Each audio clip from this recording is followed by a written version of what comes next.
오후 시간에 이렇게 또 여러분들을 볼 수 있어서 너무나 좋습니다. 저는 좋은데 좋으십니까? 네, 여러분들 서로 볼 수 있어서 감사합니다. 거짓말 아니죠? 네. 그래요. 한국 사회는 이제 이렇게 현대화가 된 지 오래 안 됐죠. 벌써 한 100여 년 전, 200여 년 전만 해도 한 1900년 초반대만 해도 아주 초반 그때만 해도 대한민국에는 계급 간의 그런 차이가 있었습니다. 상놈, 종, 그리고 일반 사람, 그리고 양반, 귀족 이런 식으로 어떤 계급화가 분명히 이루어졌습니다. 그리고 그 시대에 신분의 상승을 할 수 있는 방법은 그다지 많지 않았습니다. 우리가 지금 노비가 아니어서 우리가 그 시대를 살아가지 않았기 때문에 그것을 우리가 온전히 이해할 수는 없지만 이 시대의 신분의 상승의 가능성은 극히 적었다고 알려져 있습니다. 만약에 누군가가 노비라면 그 노비가 거기서 자유인이 되기 위해서 일반 사람이 되기 위해서는 전쟁에서 아주 큰 공을 세우거나 그런 경우에는 노비에서 해방이 되기도 하고, 왕이 특정한 시기에 어떤 자신의 왕권을 강화하기 위해서 노비 해방 정책을 가끔 펼치게 되는데, 그때 비로소 신분 상승할 수 있는 기회가 주어지죠. 그게 아니라면 자신의 주인이 특별히 이 노비는 나에게 아주 귀하니까 내가 노예로 사용하지 않겠다, 그런 경우 이것을 속량이라고 부르게 되는데, 노예에서 이제 자유인으로 신분의 변화가 일어날 수 있습니다. 근데 이것은 극히 희박하고, 대부분의 사람은 태어날 때 자기가 가졌던 그 모습 그대로 살아간다고 알려져 있습니다. 평민이 양반되는 것도 참 쉽지 않습니다. 우리 잘 아는 것처럼 과거 시험에 합격하면 그제서야 평민이 신분 상승할 수 있었기 때문에 많은 사람들이 이거를 중요하게 여겼습니다. 관직 진출을 하면 그러면 우리가 좋은 기회, 좋은 삶을 살아갈 수 있을 것이다. 또는 혼인을 하는 방식을 통해서도 가능했겠지만 이것도 결코 쉽지 않습니다. 양반의 가세가 완전히 급격하게 기울고, 그리고 평민의 가정이 특별하게 부유해서 그런 경우가 아니라면 이렇게 신분의 차이에도 불구하고 혼인을 하는 일은 거의 없었다고 알려져 있습니다. 특별한 공을 세운 그런 후손, 그런 사람의 경우에 가끔 양반이 될 수는 있었지만 그런 일들은 거의 일어나지 않았습니다. 한번 사람이 태어나면 그 자신의 가진 그 어떤 신분을 죽을 때까지 유지해야 되면 물론이거니와 그것이 자신의 자녀들에게, 또 그 자녀들에게 대대손손 물려받았기 때문에 태어날 때부터 이미 운명 속에서 산다고 할 수 있습니다. 근데 신분이라는 것은 결국 우리에게 있어서, 사람에게 있어서 어떤 열등 의식이라는 것과 연결이 됩니다. 저 사람이 더 대단하고 나는 못하다라는 어떤 계급화와 서열화이 거기서 이루어지기 때문에 사람들은 그것에서 받아들이는 사람과 아니면 그것을 탈피하는 사람, 더 위로 올라가려고 하는 사람으로 구분되게 됩니다. 네, 이것이 비단 한국의 어떤 계급 사회뿐만이 아니라 교회 안에서도 이 일이 발생을 합니다. 이 갈라디아 교회에 특별한 사람들이 왔고, 그들이 갖고 있었던 신분은 아브라함의 후손, 그리고 선민, 특별한 우월성을 갖고 있는 그런 사람들이 오게 된 거예요. 우리는 이방인이었고 갈라디아 교회에 있는 사람들은 나중에 이 하나님의 자녀로 편입된 사람들이고 양자가 된 사람들인데, 그게 아니라 이 유대인들은 혈통적으로 태어날 때부터 선민이었고 특별한 사람, 하나님 나라의 백성이라는 그런 자부심을 갖고 살아갔던 사람이기 때문에 이들 사람들이 결국 갈라디아 교회에 오게 됐을 때 거기서 동등한 성도들이지만 그 안에 신분의 불균형성으로 인해서 그런 것들이 가시적으로 드러나게 됩니다. 이것이 결국에는 율법과 할례라는 부분과도 연결이 됩니다. 어떻게 하면 선민 그리고 이스라엘처럼 될 수 있을까? 우리가 이방인이 아니라 그들과 비슷한 모습으로 될 수 있을까? 할례를 받으면 되겠다. 우리가 율법을 준수하면 되겠다. 그들과 같이 살아가면 우리도 비슷한 신분의 상승이 일어날 수 있을 것이다 라는 잘못된 개념과 잘못된 시각들이 결국 교회 안에 들어오게 됐고, 거기서부터 사람들이 변질이 일어나게 된 것입니다.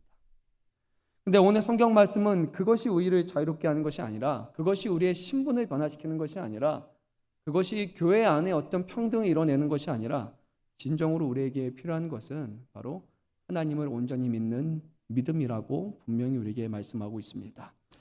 우리 대한민국 시대에 보게 되면요, 아주 특별한 교회가 있습니다.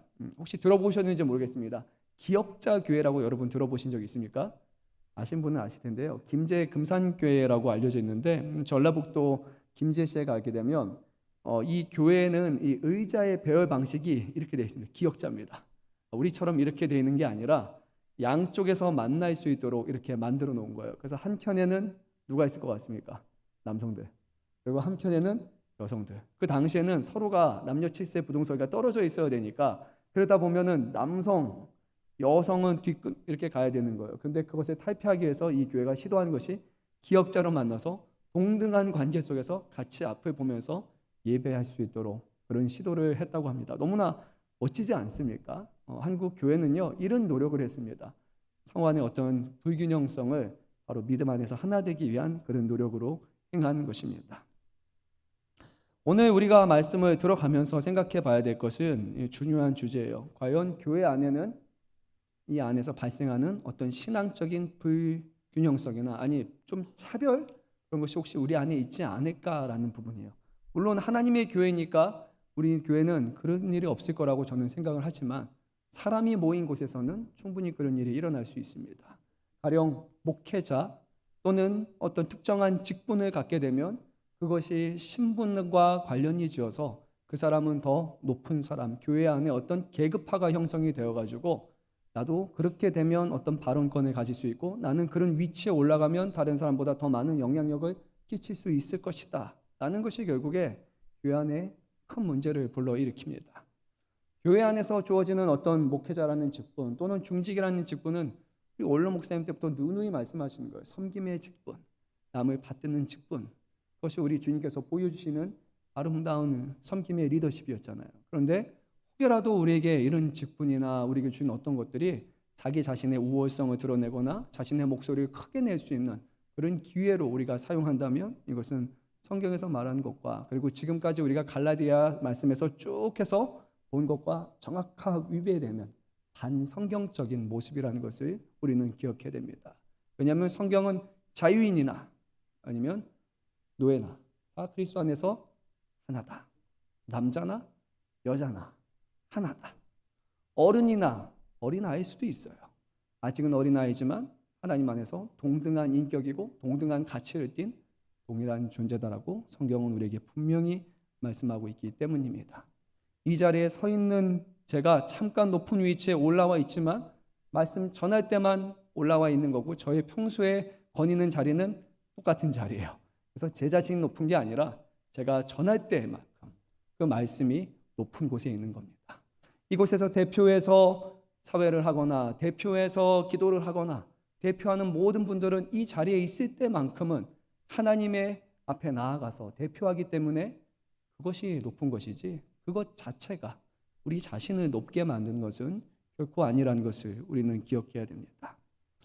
그 말씀을 우리가 생각하면서 오늘 갈라디아 교회에게 분열의 문제를 일으켰던 이 어떤 열등의식과 어떤 차별이라는 것을 우리가 기억하면서 우리 안에도 혹시라도 이런 부분이 있다면 우리가 정말 이것이 하나님의 은혜로 하나님의 능력으로 잘 세워질 수 있도록 잘못된 것은 사라질 수 있도록 우리는 간절히 기도해야 됩니다.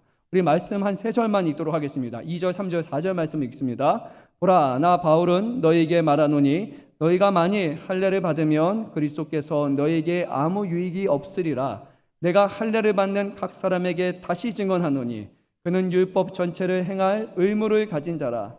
율법 안에 의롭다함을 얻으려 하는 너희는 그리스도에게서 끊어지고 은혜에서 떨어진 자로다. 아멘. 오늘 말씀에서는 제가 서두에서 언급했던 할례라는 부분으로 지금 들어갑니다. 어떤 얘기냐고 보니까 갈라디아 교회에 왔던 사람들 중에 너희가 율법도 행해야 되는데 특별한 게 하나 있어. 우리는 할례를 행한 사람들이다. 우리는 할례의 증거를 가진 사람이다 라고 자기의 특별한 점을 강조합니다.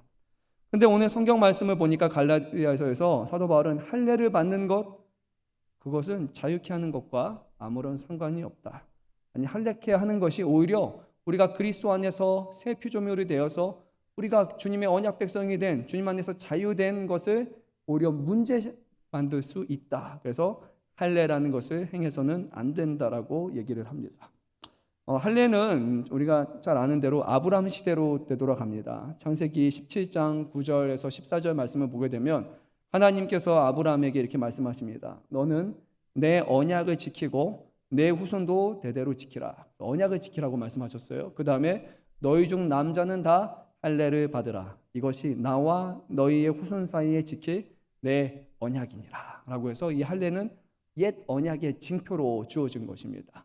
그래서 예전에 유대인들은 이 징표를 반드시 가져야 돼요. 그래서 하나님과 우리가 언약 관계에 머물러 있고 우리가 하나님의 백성이다라는 것, 아브라함의 후손이라는 것을 드러내기 위해서 할례가 있었던 사람들이에요. 그런데 이것은 옛 언약이에요.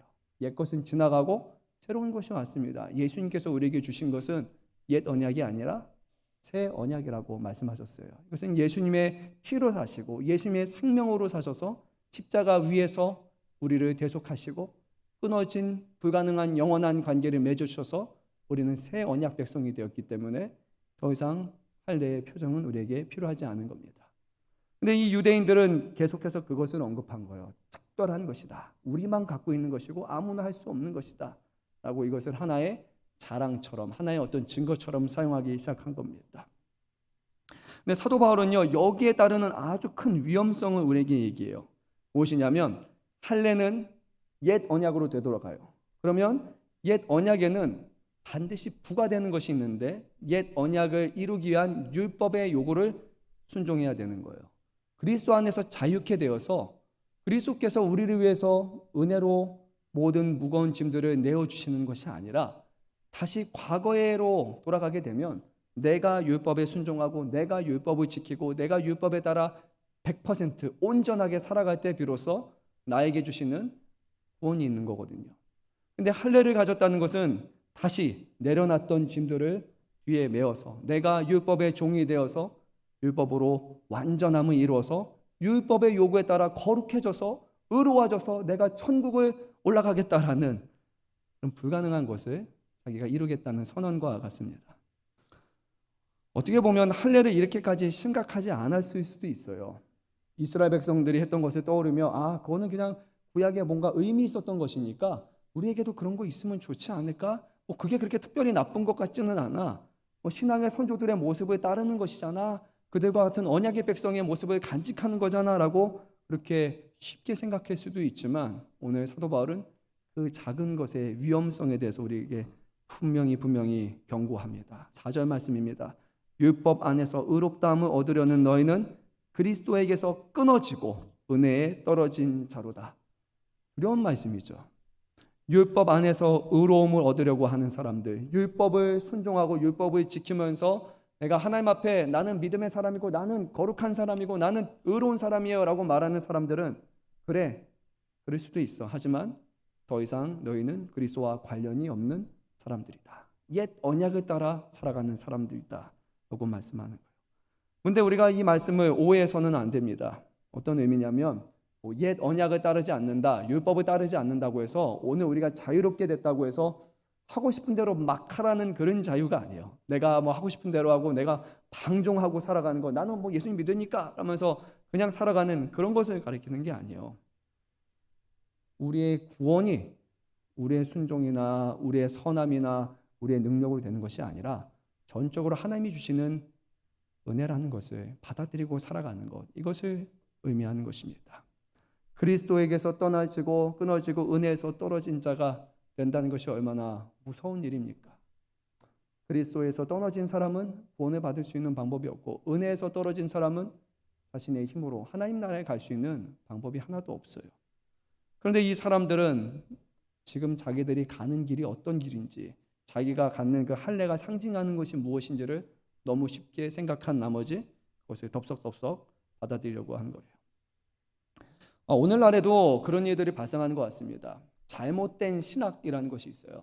많은 것에 성경에 대한 신학을 말하고 있는데 그 신학이 때로는 별거 아닌 것처럼 느껴지만 그 신학이 제대로 세워지지 않는다면, 또는 교리라고 말하는 것, 성경에 말씀하는 것이 무엇이 진리인지를 명확하게 나눠놓은 그 교리라는 것이 제대로 세워지지 않은 채 좋으면 좋은 거, 다 은혜고 다 좋은 거야, 다 허용되어 된다라고 말하는 것이 결국에는 교회를 병들게 하고 거기서부터 발생하는 수많은 오해들로 인해서 이단들이 파생된다는 것을 우리가 너무나 잘 알고 있습니다. 이단은 없던 곳에서 온 것이 아니라 교회에서부터 계속해서 나오게 돼요. 교회 안에 있는 신자들이 이단에 가는 거예요. 일반 사람들이 밖에서 포교되는 경우는 거의 없습니다. 안타깝게도 이단에 제일 많이 빠지는 사람들이 누굽니까? 목회자도 있고 중직이에요. 일반 평신도들은 잘 안 빠집니다. 잘 몰라요. 가장 교환해서 열심히 내던 사람들이 그 열심의 방향이 왜곡되게 되면 무엇을 위한 열심인지, 그리고 무엇을 붙들고 있는지 그것을 놓치게 되면 전혀 다른 방향으로 잘못된 열심으로 이단을 세워가는 중직이 되어버리는 거예요. 하나님의 말씀이 무엇인지, 또 하나님이 무엇이라 말씀하시는지, 무엇이 진리인지, 무엇을 우리가 이루며 살아가야 되는지 그것을 명확하게 알지 못한 채 거기서 분별 없는 신학과 잘못된 교리들이 들어오게 될 때, 또 그것을 설파되고 따르고 거기에 넘어가게 될 때 오도되어서 조금 다른 이단으로 가게 되는 겁니다. 하지만 그 끝은 극명하게 다르기 때문에 우리는 경고해야 됩니다. 그래서 오늘 사도 바울은 이런 말씀을 합니다. 누룩을 조심하라고 말합니다. 아주 작은 누룩이지만 그것을 가만히 놔두면 순식간에 불어나서 그것이 결국 교회를 병들게 하고 우리의 신앙을 병들게 할 수 있습니다. 오늘날 우리 현대를 살아가는 우리에게 있어서 특별히 하나님의 은혜로 구원을 받는다는 것을 주창하고 그것을 우리가 믿으며 살아가는 우리들에게 있어서는 아주 위험한 것은 뭐냐면, 그 은혜가 우리에게 오기까지 하나님이 우리를 위해서 어떤 희생을 하셨고, 그리고 그 은혜로 주시는 그 구원이 그냥 아무런 의미 없는 무능력한 은혜가 아니라 하나님 나라의 백성이 되어서 하나님의 교회를 세우면서 주님의 영광을 위해서 살아가야 된다라는 우리의 삶의 목적조차도 굳이 그렇게 안 해도 되는 것처럼, 은혜로 받으면 끝나는 것처럼, 내가 천국에 가는 것으로 모든 것이 완성되는 것처럼 여기는 잘못된 신앙이 들어올 수 있는 겁니다. 예수를 믿고 거듭나는 것이 완성이 아니라 거기가 시작점이라는 것을 기억해야 됩니다. 하나님의 백성이 되어서 하나님의 백성답게 살아가야 되는 거예요. 하나님의 나라가 이루어지기 위해서 기도하고 또 하나님의 나라의 가치관을 가지고 전하며 세워가는 교회를 세워야 되는 거예요. 그럴 때 세상 속에서 교회의 모습을 통해서 저기에는 진리가 있고, 저기에는 소망이 있고, 저기에는 구원이 있고, 저기에는 하나님이 계신다는 것을 바라보게 되는 거예요. 교회를 세워나가는 것이야말로, 교회를 제대로 세워가는 것이야말로 우리에게 주시는 사명이라는 것을 놓쳐서는 안 됩니다. 오늘날 신앙 잘 보십시오. 여러분, 너무나 끔찍한 일이 우리에게 일어났습니다. 집에서 예배드려도 됩니다.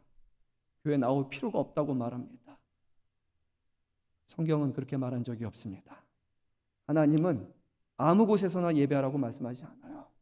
아무 곳에나 계시지만 이스라엘 백성에게 예배드리는 장소를 정해 주었습니다. 너희의 임의대로 원하는 방식이 아니라 내가 정한 한 장소에서 예배를 하라는 것이 하나님의 뜻이었습니다. 우리가 드리고 싶은 마음대로 방식대로 드리는 것이 아니라 그 예배가 하나님을 드러내고 하나님을 영화롭게 하는 방식으로 예배가 드려져야 된다고 말씀해요. 이곳의 중심은 하나님의 영광과 하나님의 거룩함이 드러나고 하나님이 높임을 받아야 되는 것이지, 사람들을 즐겁게 하고 사람들을 재미나게 하고 사람들에게 만족을 주기 위한 그런 예배당이 아니라는 것을 기억해야 됩니다. 이것이 사람에 맞추게 될 때, 사람의 중심으로 흘러가게 될 때, 거기에서부터 예배의 변질이 일어나게 되고 교회의 성도들은 무엇을 위해 모이는지, 우리가 무엇을 하며 살아가야 되는지 우리의 가치관도 잃어버리고 우리의 방향성도 다 잊어버리며 살아가게 되는 거예요. 사랑하는 성도 여러분, 묻습니다. 여러분이 하나님의 백성이라는 것을 자각하고 계십니까? 하나님 나라의 백성이라는 것을 여러분 자각하고 계십니까? 아주 중요한 거예요. 우리가 대한민국의 백성이기 이전에 세상이라는 나라에서 하나님의 나라로, 하나님의 자녀로 부르심 받았다는 것, 그 건져내심을 위해서 예수님이 자신의 생명을 내어주셨다는 것을 우리가 잊어버린다면 우리는 하나님의 나라와 전혀 동떨어진, 주님의 몸된 교회와 동떨어진 그런 개인으로서 살아갈 수밖에 없습니다. 신앙은 그런 것이 결코 아닙니다. 우리가 이제 이번 주부터 시작해서 오늘 남성 공동체를 새로 세웁니다. 그래서 조직을 저희가 새로 편성을 합니다. 그래서 아까 모여서 제가 말씀드린 것도 그거였어요. 우리 한 사람 한 사람이 개인의 신앙이 아니라 교회는 예수 그리스도의 몸입니다. 그래서 한 사람 한 사람이 지체입니다. 누군가는 다리이고 누구는 팔이고 누구는 손가락이고 머리는 될 수 없어요. 머리는 예수님이시니까요. 각자의 지체가 각자의 역할을 감당해야지만 교회는 건강하게 세워지게 됩니다. 그런데 만약에 내가 불편하고 내가 귀찮고 내가 하기 싫다라고 말해서 발이 어느 순간 뒤로 빠져버립니다. 오른발이. 그러면 발 하나로 몸을 지탱하고 가야 됩니다. 나는 너무 바빠. 나는 너무 힘들어. 나는 안 하겠어. 사람 때문에 불편하니까 안 하겠어. 그러면 엄지손가락이 하나가 빠져버립니다. 그러면 그 일을 감당해서 더 많은 사람들이 이 일을 감당해야 되는 겁니다. 잠깐 동안에는 감당할 수 있어요. 하지만 시간이 누적되면 결국 몸의 다른 곳에도 병의 증상이 오기 시작합니다. 그 순간에 결국 교회는 급격하게 무너지게 되는 겁니다. 교회에 나오는 우리, 하나님의 자녀라 부리는 우리들 중에서 아무것도 하지 않고 하나님의 나라와 교회를 위해서 아무 일도 해도 하지 않아도 되는 사람은 없어요. 말이 잘 전달됐나 모르겠네요. 내 마음대로 내 하고 싶은 대로 하는 사람은 이곳에 존재할 수가 없습니다. 왜냐, 이곳은 머리 되시는 주님의 순종하고 주님을 섬기고 따르는 교회이기 때문이에요. 주님을 위해서 우리는 이곳에 모여서 주님을 위해 수고하는 사람이 되어야 되는 것입니다. 그래서 오늘 우리 한 사람 한 사람들이 정말 그 안에서 때로는 누군가가 맞지도 않을 수 있고 어떤 일들이 나오고 맞지 않는다 할지라도 이것이 주님의 교회를 세우는 것이라면 그렇게 감당하겠습니다라는 그런 순종으로 나아갈 때 그곳에 하나님은 우리의 마음을 변화시켜 주시고 순종이 기쁨이 되게 하시고 그것이 하나님의 은혜로 받아지게 하는 놀라운 역사를 분명히 이루실 줄로 믿습니다. 사랑하는 성도 여러분, 교회의 주인이 누구시라고요? 예수 그리스도이십니다. 그리고 이 교회는 세상 가운데, 이 땅 가운데 우리에게 세우신 하나님 나라의 모형이라는 것을 기억해야 됩니다. 교회가 교회임을 망각할 때, 성도가 성도임을 망각할 때, 목회자가 목회자임을 망각할 때, 중직이 중직이라는 것을 망각할 때 거기서부터 교회가 무너짐이 현상이 나타나는 거예요. 부르신 자리에서 부르심에 합당한 모습으로 세워갈 수 있기를 바랍니다. 5절 6절 말씀 제가 다시 한번 읽습니다. 우리가 성령으로 믿음을 따라 의의 소망을 기다리노니 그리스도 예수 안에서 할례나 무할례나 효력이 없으며 사랑으로서 역사하는 믿음뿐이니라. 아멘. 성령으로 믿음을 따라 의의 소망을 기다린다라는 말씀에 우리가 한번 생각해 봐야 돼요. 여기서 믿음의 소망이 무엇일까? 믿음의 소망은 그 당시에 모든 교회들이 기대했던 것이 한 가지가 있어요. 예수 그리스도의 재림이었어요. 예수님이 다시 오실 것이다. 예수님이 왕으로 오실 것이다. 이것이 믿음의 소망이에요. 믿음의 소망은 내가 천국 간다라는 개념이 아니에요. 우리 모두가 다시 오시는 그분을 만나게 될 것이고 그분이 통치하시는 나라에 그분의 백성이 되어서 그분의 영광을 함께 누리며 살아가는 것, 그것이 모든 교회들의 믿음의 소망이었어요. 믿음을 따라 의의 소망을 가시는 거였어요. 오늘 우리는 어떠합니까? 예수님의 재림을, 그분이 이 땅에 다시 오실 것을 기대하고 있습니까?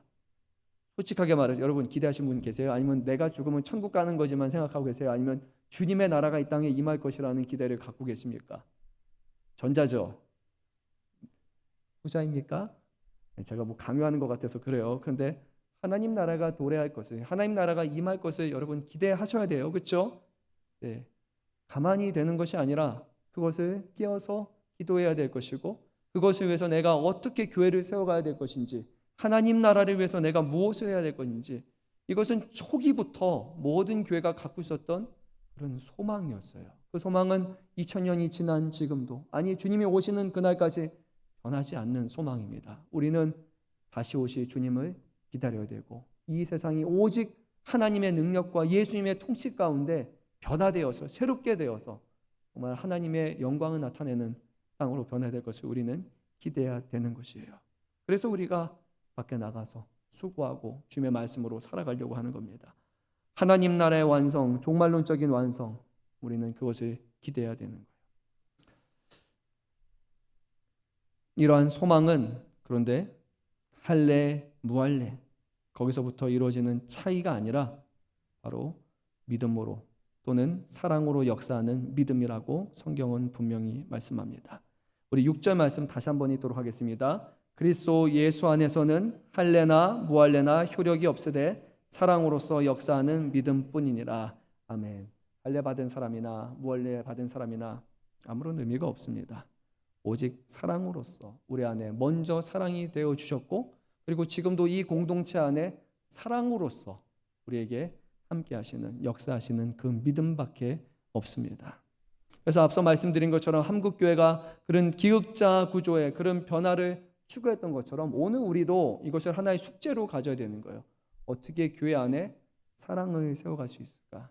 사랑으로 믿음을 더욱더 굳건히 할 수 있을까? 사랑으로, 그리스도의 사랑으로 이곳을 채워갈 수 있을까라고 생각해야 되는 거예요. 어떻게 해야 될까요, 성도 여러분? 우리 교육부서는 좀 쉬워요. 교육부서는, 그리고 청년공동체도 뭐 마니또를 하겠다, 뭐를 하겠다, 숫자가 좀 적으니까 교류할 수 있는 기회를 갖고 자꾸만 그렇게 해서라도 서로 관심 갖고 도와줄 수 있는 방안을 하게 됩니다. 근데 교회의 규모가 커지고 점점 어른이 되어 갈 만큼 오히려 우리의 신앙은, 우리의 삶은 주변 사람들과 선을 긋는 딱 이 정도의 거리, 2m 간격 안에서만 우리가 관계 맺는 그런 모습으로 교회 안에 세워질 수도 있는 거예요. 저도 생각해 보니까 모든 성도들하고 동일한 시간 동일하게 대화하지 않아요. 더 많이 대화하는 사람도 있고 더 많이 인사하는 사람들도 있고, 또 일적으로나 어떤 부분에 있어서 더 가깝게 그렇게 지내는 사람들이 있더라고요. 근데 또 한편으로는 누군가는 너무 시간을 보내지 않는 거예요. 어떤 나이의 차이일 수도 있고, 아니면 그분이 오시는 빈도의 차이일 수도 있든지, 무엇이든 간에 교회 안에는 소외된 사람이 있고, 교회 안에는 멀리 있는 사람이 있고, 그리고 중간에서 있는 사람들이 분명히 나눠져 있는 것 같아요. 근데 교회 안에서 먼저 주변 사람들과 함께하는 사람, 어떤 영향력을 끼칠 수 있는 사람, 주변에 많은 사람들이 소외된 곳에 가지 않는다면 결코 소외된 사람들과 멀리 있는 사람들이 이 안으로 들어올 수는 없어요. 그런 일은 일어나지 않습니다. 우리 주님도 이것을 비유로 하나로 표현해 주시지 않았습니까? 여러분이 잘 아는 사마리아 비유로 이렇게 생각해 볼 수 있어요. 유대인과 사마리아인은 결코 섞을 수 없는 사람들입니다. 특별히 유대인의 입장에서 사마리아인들은 이방인이고 죄인이라 부를 수밖에 없는 그런 사람들이었어요. 결코 같이 어울리지도 않고 같이 밥을 먹지도 않고 지역도 같이 지나가지도 않아요. 사마리아가 근처에 있으면 우회해서 갈 만큼 이 지역은 이방인 지역이고 이 지방은 혼혈받은 지역이고 여기는 이스라엘 사람이 아니야, 외국 사람들이 여기 와서 살고 있는 거야 라고 안정지어서 그쪽을 피해 갑니다. 근데 우리 주님이 비유로 말씀하셨어요. 하루는 유대인이 예배를 드리고 돌아가다가 거기서 강도를 만나서 넘어지게 됩니다. 유대인이었어요. 성전에서 예배 드린 사람이니까. 근데 그것을 보고 나서 먼저 누가 지나갑니까? 제사장, 우리가 가서 봅니다. 근데 성경 말씀 여러분 보시면 알 겁니다. 이렇게 가다가 피해서 갑니다.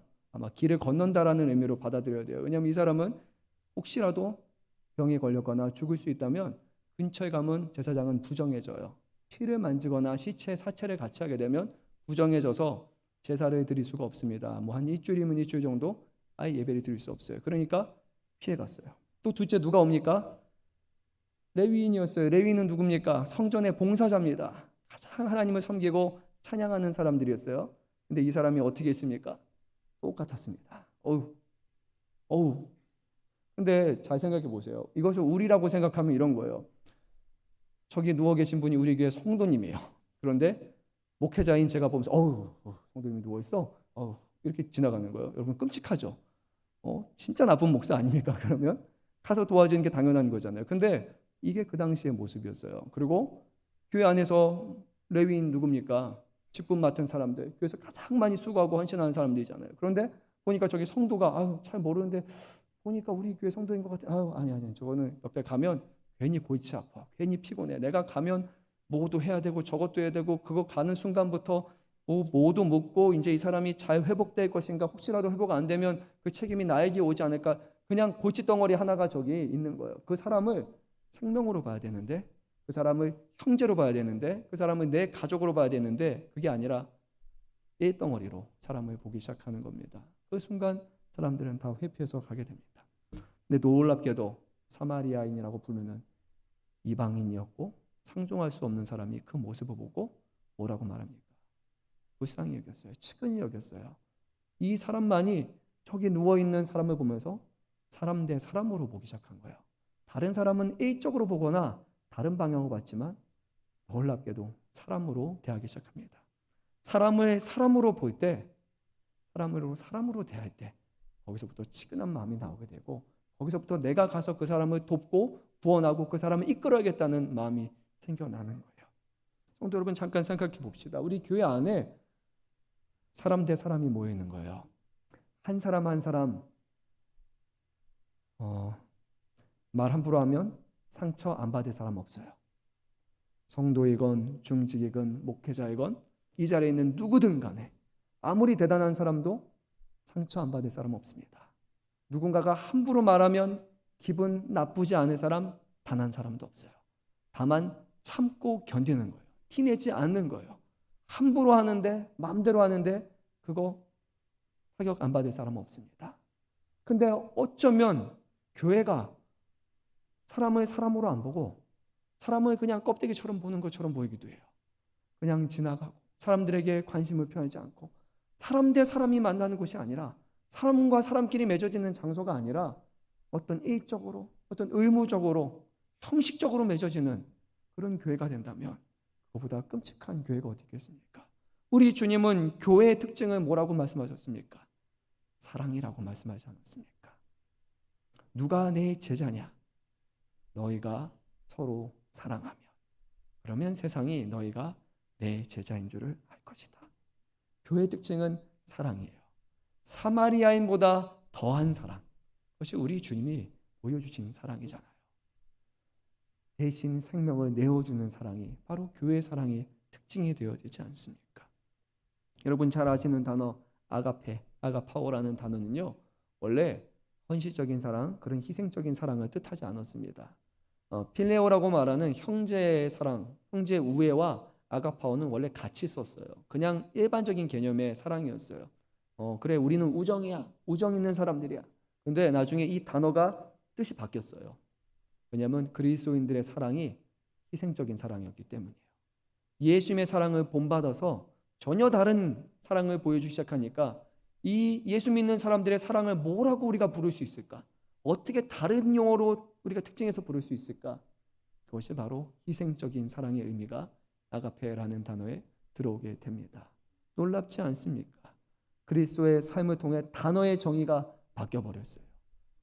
사랑이라는 단어의 정의가 바뀌고 가치관이 바뀌어버린 것은 바로 그 안에 예수를 믿는 믿음 안에서, 사랑 안에서 변화가 되는 것입니다. 우리 안에서 서로가 서로 향해서 바라보는 것, 서로를 대하는 것이 사람으로서, 생명으로서, 인격체로서, 존중함으로써 그 안에 성령 하나님이 함께 하시는 동일한 형제요 자매요 교회로서 한 사람으로서 다가가지 않는다면 결국에 주님이 교회에 오실 때 뭐라고 우리를 책망하시겠습니까? 어쩌면 나도 이곳에 머물 수 없다라고 말했던, 예전에 오래됐던 그런 미국의 어떤 예와 교회의 사건처럼 주님조차도 받아들일 수 없는, 주님조차도 숨 쉴 수 없는 그런 교회가 되어버릴 수 있습니다. 사랑하는 성도 여러분, 그냥 믿음이 아닙니다. 오늘 우리에게 말씀하신 그 믿음은 사랑으로서 역사하는 믿음, 사랑으로서 일하는 믿음이에요. 그것이 오늘 우리가 기억해야 되는 것입니다. 사랑 빠진 믿음이 아닙니다. 우리의 믿음은 사랑으로 일하는 믿음이 되어야 됩니다. 여러분 그 사랑을 회복하시기를 바랍니다. 교회 안에 사랑으로서 세워가시기를 바랍니다. 그때 친정으로 교회가 믿음을 세워가는 교회요, 하나님을 향한 온전한 믿음을 간직하는 교회가 될 것입니다. 우리 7절부터 9절 말씀을 읽습니다. 너희가 다름질 잘하더니 누가 너희를 막아 진리를 순종하지 못하게 하더냐? 그 권면은 너희를 부르신 이에게서 난 것이 아니니라. 적은 누룩이 온 땅에 퍼지느니라. 아멘. 너희가 다름질을 잘하더니 누가 그들을 막아버렸습니다. 진리에 순종하지 못하게 했습니다. 그런데 중요한 문제는 무엇이냐? 이 권면은 너희를 부르신 이 예수님께서부터 난 것이 아니에요. 예수님께부터 난 것이 아니라면 그것은 오늘 말씀의 기준을 볼 때 누룩이라고 여겨야 되는 거예요. 그것은 교회에 병들게 되는 것입니다. 우리 교회 안에 주님이 원하시는 것이 있는지, 주님이 가르쳐 주시는 것으로 교회를 세워가고 있는지, 아니면 오늘날 교회가 추구하는 방향성이 세상에서 잘 되는 방법, 세상에서 부흥하는 방법, 세상의 어떤 것들이 조직을 세워가는 그 방식으로 우리가 교회를 똑같이 만든다면 죄송하지만 그건 누룩이에요. 행정적으로 조직적으로 잘 돼 보일 수는 있어요. 모든 것이 일사천리로 잘 돌아가는 것처럼 보일 수 있어요. 하지만 교회는 그것만으로 되는 데가 아니라 교회는 반드시 가져야 돼요.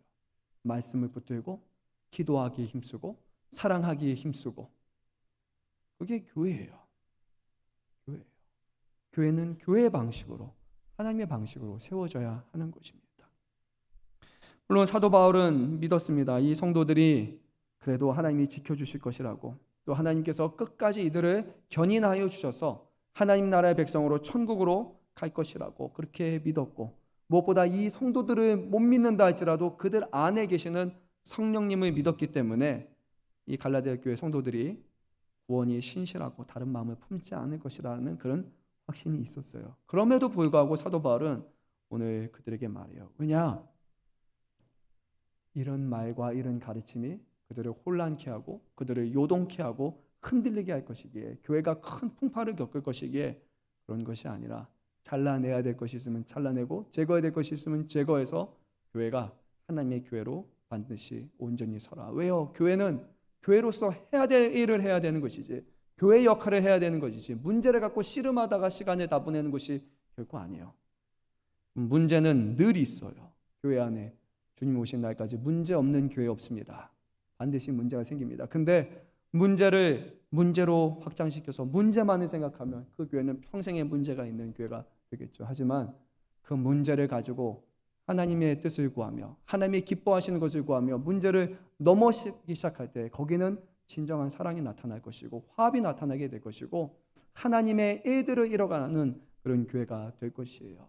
저는 바라는 것은 우리 금천양물교회 성도들이 서로가 불편하고 어려움이 있고 꺼리낌이 있는 분들이 있을 수 있어요. 하지만 그것을 놓고 계속해서 부딪히고 그러는 것이 아니라 어떻게 하면 형제가 연합할 수 있을까? 어떻게 하면 서로의 다른 생각 속에서, 다른 가치관 속에서도 하나님 나라의 비전을 가지고 우리가 함께 할 수 있을까? 우리는 그 방향성을 가져야 돼요. 안 된다가 아니라 어떻게 하면 같이 할 수 있을까? 어떻게 하면 같이 일들을 이뤄나갈 수 있을까? 그 방향으로 갈 때 안 맞는 부분이 삐끄덕거리는 것이 어느 순간에 보니까 맞아떨어지는 일들이 일어나는 거예요. 처음부터 안 된다고 하면 절대 안 됩니다. 근데 우리 안에 하나님이 계시기에, 성령님이 계시기에 안 되는 것이 아니라 하지 않는 거예요. 하나님의 역사를 저는 기대합니다.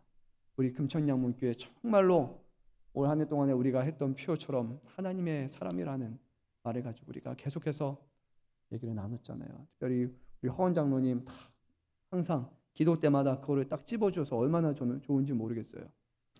하나님의 사람이다. 하나님의 사람이다. 올 한 해 벌써 10월입니다. 하나님의 사람답게 사셨습니까? 하나님의 사람으로 세워지기 위해서 하나님 앞에 붙들었습니까? 아니면 에이 무슨 하나님의 사람이야, 처음부터 안 된다고, 하나님조차도 나를 하나님의 사람으로 세워갈 수 없다고 그렇게 하나님을 그런 존재로 여기면서 불가능하다, 못하다라고 단정지어 버리셨습니까? 하나님이 된다고 하시는데, 하나님이 하나님의 사람이라고 말씀하시는데 왜 우리가 안 된다고 합니까? 아니라 가능케 하시는 주님 앞에 기도하고 붙들어야죠. 하나님 앞에 매달려야죠. 그래야 교회가 굳건히 세워지고 놀라운 변화가, 세상이 이해할 수 없는 일들이 나타나는 것 아닙니까? 사랑하는 성도 여러분, 우리는 교회예요. 우리는 교회입니다. 믿거나 말거나 여러분, 교회예요. 주님의 몸이에요. 세상과 구별된 사람들이에요. 하나님이 그것을 위해서 자신의 생명을 내어주셨어요. 저와 여러분을 믿으셨기 때문에, 우리와 함께 하신다 약속하셨기에, 우리의 힘과 능력이 아니라 우리에게 보증이 되시고 담보물이 되시고 우리 안에 살아계시는 그분이 교회의 주인이시기에 우리는 교회인 것입니다. 주님이 교회이기에 우리는 교회입니다. 그 신앙의 정체성을 기억하시기 바랍니다. 어디 가든지 교회로 사세요. 교회답게 사세요. 예수님의 머리로 높이며 살아가세요. 저부터 시작해서 성도 한 사람 한 사람, 과연 우리 금천양문교회가 어떻게 하면 교회로 세워져야 될 것인가? 이게 여러분의 평생의 기도 제목이어야 돼요. 어떻게 하면 교회로 세상을 살아가며 어떻게 하면 교회로 세상을 변화시킬 수 있을까? 이것이 우리의 평생의 기도 제목이 되어야 되는 거예요. 교회라는 정체성을 가질 수 있도록 구하는 그곳에 하나님이 마음이 하나 되게 하실 것이고, 그곳에 성령의 역사가 나타나서 정말 우리 금천양문교회가 이 지역을 변화시키는 그런 놀라운 교회의 사명을, 불쏘시개 같은 그런 사명을 우리가 감당하게 될 것입니다. 계속해서 지난주부터 모여서 기도하자고 얘기했습니다. 기도하십시오. 그리고 주님의 말씀을 붙잡으십시오. 거기가 시작입니다.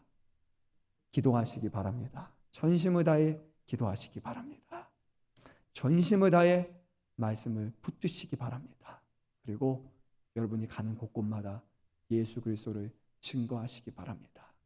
그럴 때 여러분이 교회라는 것이 다시 자각되고 세워질 것이고, 그곳에 주님의 역사가 나타날 것입니다. 이 땅에는 모든 잠들어 있는 교회를 생각하면서, 자기 자신의 정체성을 가리고 있는 교회를 생각하면서 우리 기도했으면 좋겠어요. 주님, 교회가 교회다움을 회복하고 교회가 세상에 가서 교회라는 것을 드러낼 수 있도록 정말 이 땅에 있는 교회들이 하나님의 교회, 예수님의 몸된 교회라는 것을 우리가 다시 한번 회복할 수 있도록 우리 한번 이 시간 기도했으면 좋겠습니다. 주의 이름 한번 부르며 우리 한번 간절히 주님 앞에 모든 것을